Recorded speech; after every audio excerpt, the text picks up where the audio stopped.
We all know that our meeting, you have beginners, you have advanced players, you have intermediate players.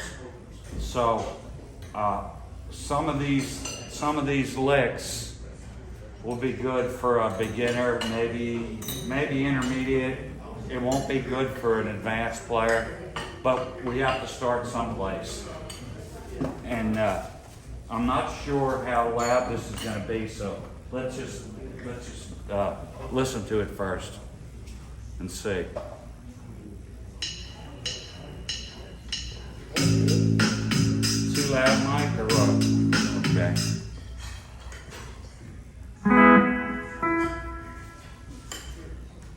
Now, it's only short. It's going to be 2 verses. I'm going to show 2 licks. And the first verse is going to have a certain, I call it a gimmick lick. The second verse is going to have like an augmented lick that's related to Hal Rugg stuff. I think maybe a tingle becomes a chill. It might be that, and it might be something that someone already knows. So we'll see.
That first thing is I call it a gimmick lick. Years ago, I played for Freddie Hart for about 5 years, and you got that lick, and I always thought that was a gimmick lick for Lloyd. It was a great thing, and it sold his records. But say if you're in the 1 chord, we're in D, so. And what it is, it's a swipe. So if you're in the 1 chord, you're hitting your 5th string, you're lowering your 2nd string, and you're going up a whole tone, and you're hitting your B and C pedal. So you got, and it's okay to have some waver notes in there. It makes it sound like a chorus. Let's face it, when we use chorus, it makes a full sound, but it gives a little bit of a waver on stuff.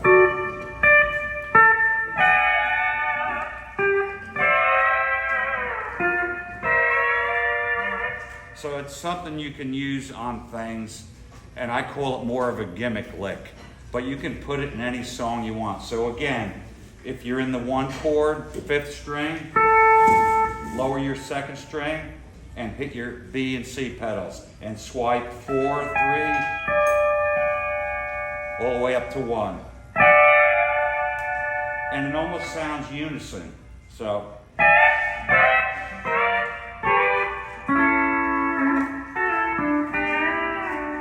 you can use it for anything. Anybody need me to go over that? You got any questions about it? It almost reminds me of a Jimmy Crawford lick, because you're making.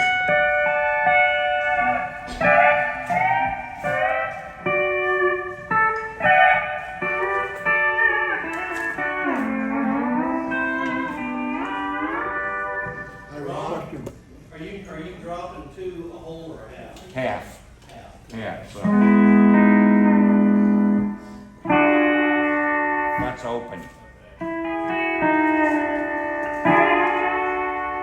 So really, if you go back in time, a Hal Rugg and Weldon Myrick lick that made a 7th chord.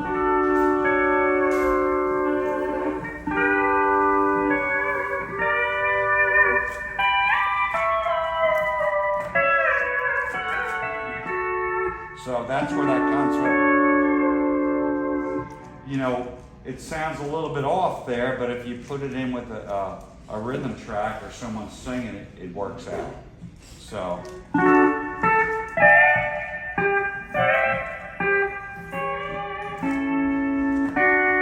Any questions?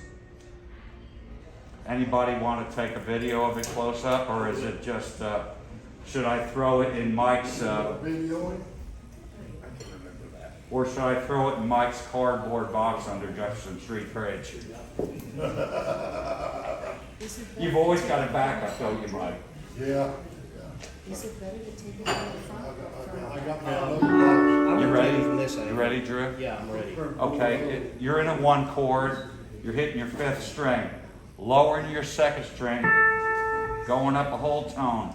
B and C pedals with the 2nd string lower to half.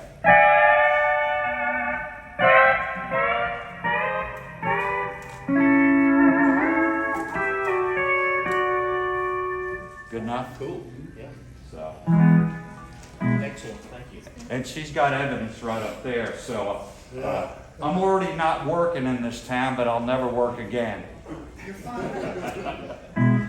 Now, Approval saying set tonight. please, Father, be quiet. Is it better from this angle, or should I? I don't think it really matters. This next lick that I did on the 2nd verse is really from When a Tingle Becomes a Chill. Break that extra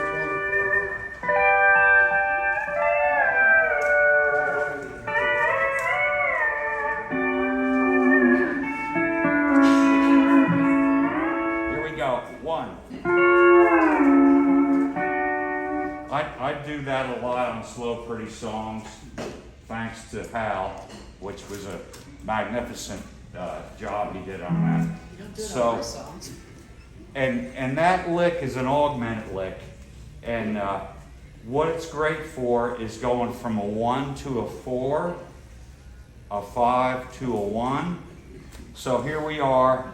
We're using D as a 1 lick, and I'm going to go to the G.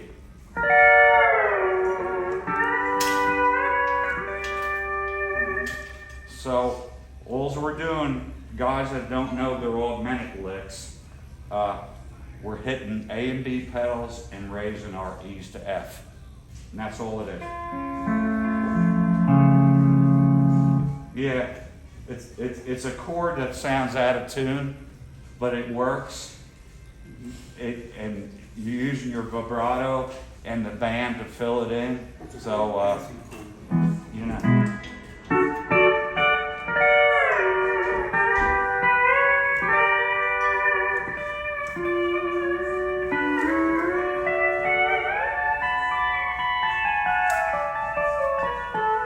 So, let's work from the D. Let's go up 4 frets. And really, if we just used our E to F pedal and went up 4 frets, we'd still be in a D. But then we're adding our A and B pedal. Remember, augmented is adding, diminished is taken away. That's all it is. So, am I right, Mike? You can go 4. Yeah, it repeats itself every 2 whole tones. Yeah. Diminish every tritone. So, 1 chord, go up to the D position if you had your E and an E to F, and do the A and B and the raising your E's to F. We're going to go to the 1.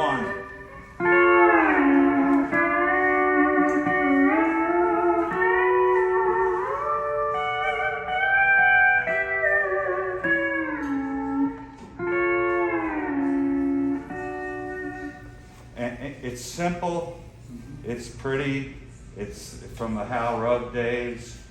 There's so many good things that he did along with Weldon.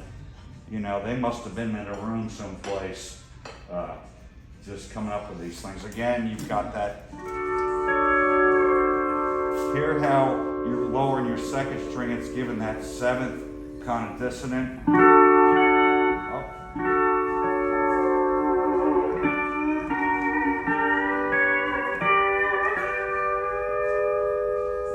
So you're augmenting, you're adding.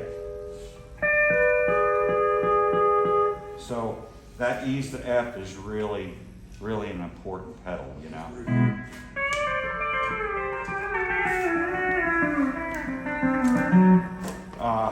Questions about that? What? Go ahead, Dad. Whenever Smiley's going to talk, Mike, I need a drink. I'm just sorry. But again, some of these licks, some of you guys may know already. Some may be really basic. Some, you know, Mike taught me this. Here's a third lick.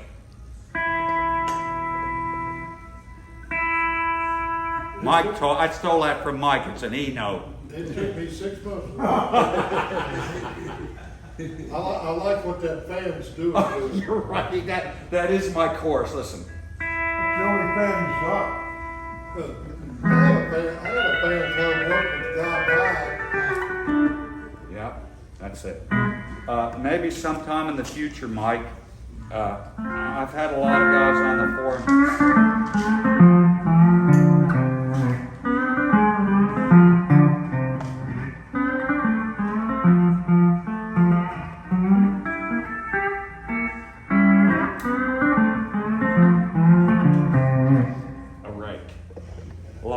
Don't know how to do a rake. It's really so simple. It's easier on the C6 than it is the E9.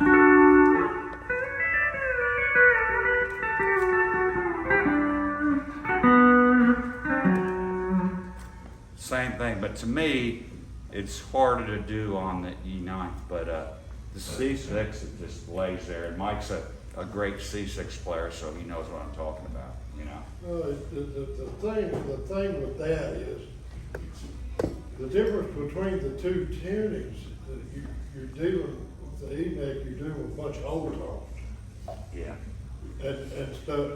So when you start doing stuff like that, you're going to hit unwanted things. Oh, yeah. But yeah, doing it on the back thing's a lot easier. I approach it more of a triplet thing with two fingers. Yeah, and if you listen to a lot of the Buddy Emmett stuff, he does a lot of bar rates.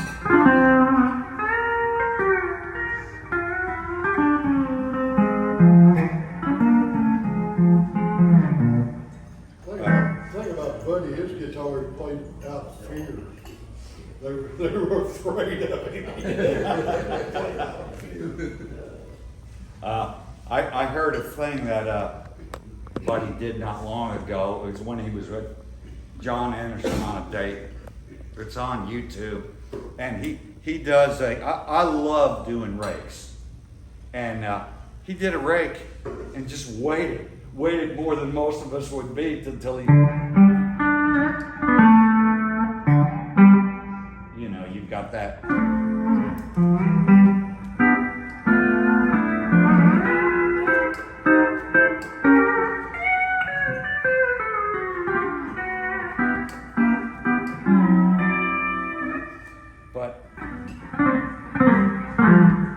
But it you know, we'll talk more another time. I've run out of those two licks, so you know. Well, I think it was wonderful. Well, I appreciate it. You got anything else you're going to show us, or is that your? Well, we don't want people's heads exploding. Especially mine. Not that it would make a mess.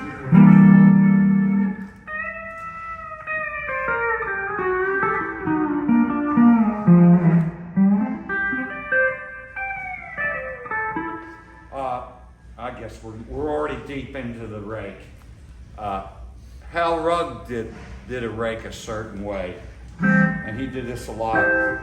But some of you guys don't play C6. But let me say something about C6. I don't know when Mike started C6, but I went 20 years with a double neck before I even started deep into C6.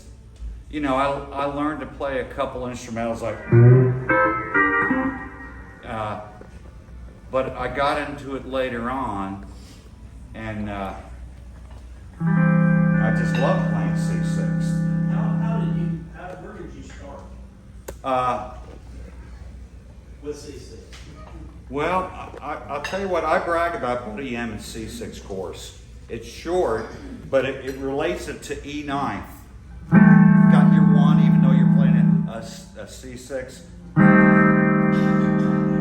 The amp can be in the 4 and it works. You can go up 2 frets. They're in the 5.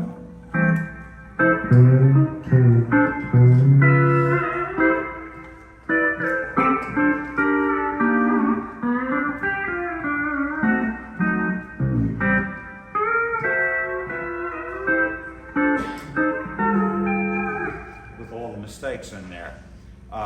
But if I took that Buddy Emmons basic course, I wished I'd learned C6 earlier because I just love playing it. I look for excuses, Mike, to play it in a band. Say you're doing Crazy Arms.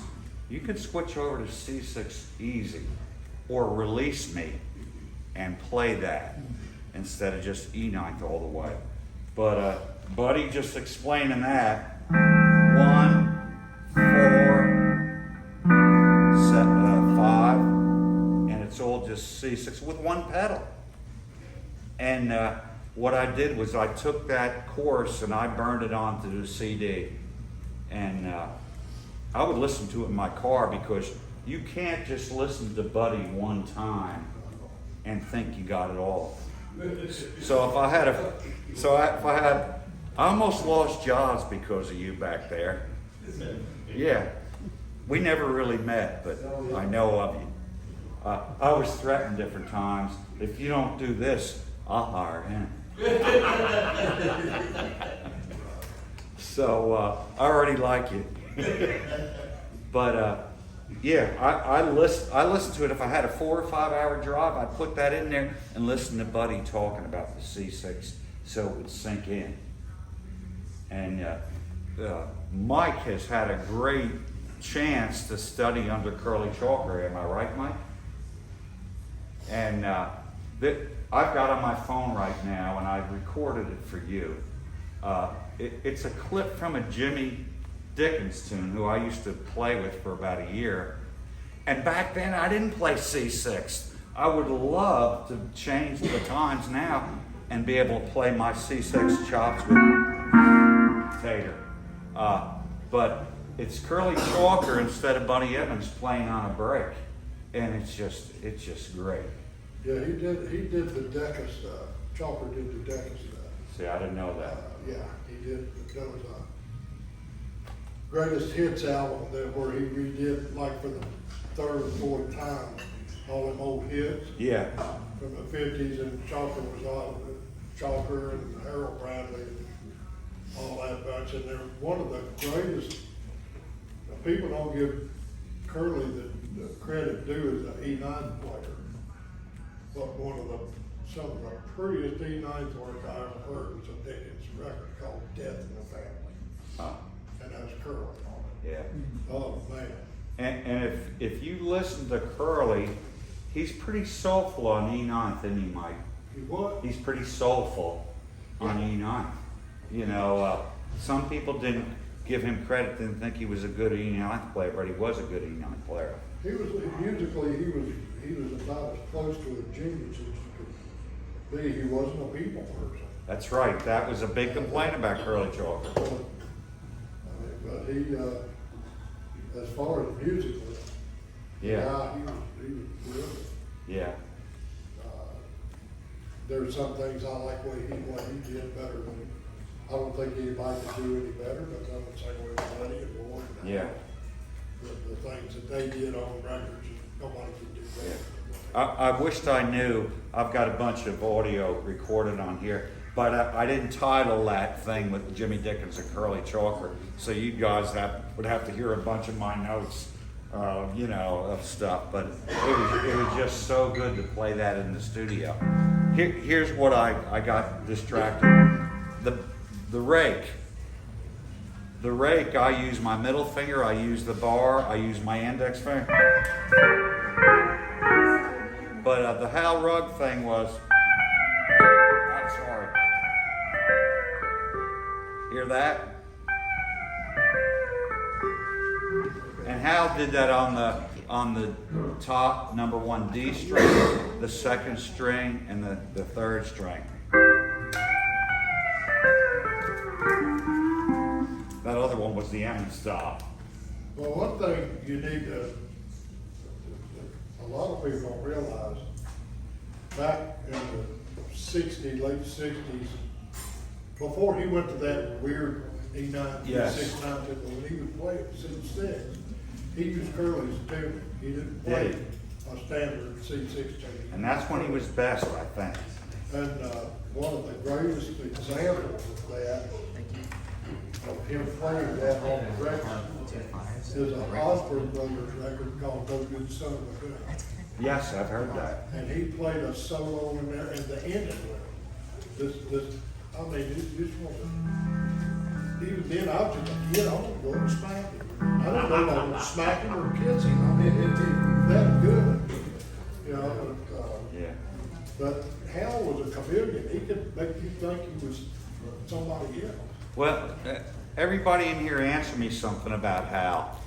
I had heard that, we all know how great Hal was on those Wilburn Brothers shows. They were terrific, and everything he did. I had heard that he went to Paul Franklin and tried to learn how to pick block, Well, he did. and he could chameleon over to that. But I still think his best times is when he didn't pick block. Mike, what do you think? I think, well, if you study those videos, those on TV shows, if you study that, he did a combination of both of them backwards, Yeah. like all of us. Yeah, we all do. Paul didn't invent that. Right. Jerry Bird there's things Jerry Bird did you couldn't do Yeah. unless you picked one. Yeah. I mean, it's been around. That's the way Paul taught us, perfected it. Yeah. But yeah, and not only did Hal do that, but Mike Johnson did too. Yeah. But Mike told me he did it because he was having trouble with his hands. Yeah. And we're talking 35 years ago, and he went to that, he For said his it hands. saved his hands for 15 Yeah. years. So it's, whatever works for you. But And yeah, Mike is right. And you guys will find if you dissect your right hand, you'll say, hey, I'm doing some natural pick blocking that I don't even know about, just different. Come on, Ron.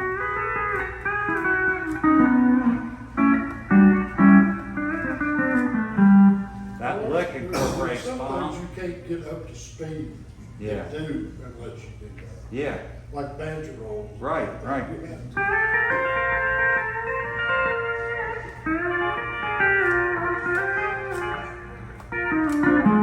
Well, when you talk about right hands, even Buddy said this, that the best right hand that ever hit the town was Crawford. Yes, I heard that. Crawford had the best right hand he'd ever seen. Have you ever looked at Crawford on a video? Man, that thing looked like it looked like a big giant nuclear spider on there, the way he did. Virginia Ham was famous. But yeah, One thing about Hal that a lot of people don't know, he and Weldon both tuned their second string to a C sharp and raised it to E Right. flat. because there was a problem with guitars back then. Those old showboat permanents that Yeah, you raise and lower the same string, you Yeah. tighten tune into it. I was on the Opry. I think it was with Taylor or Billy Walker, and Weldon and I were talking. It was before they raised the curtain. I said, "Do you mind if I fool around with your guitar?" And he said, "No, go ahead." And I ran into that. It was lower like that.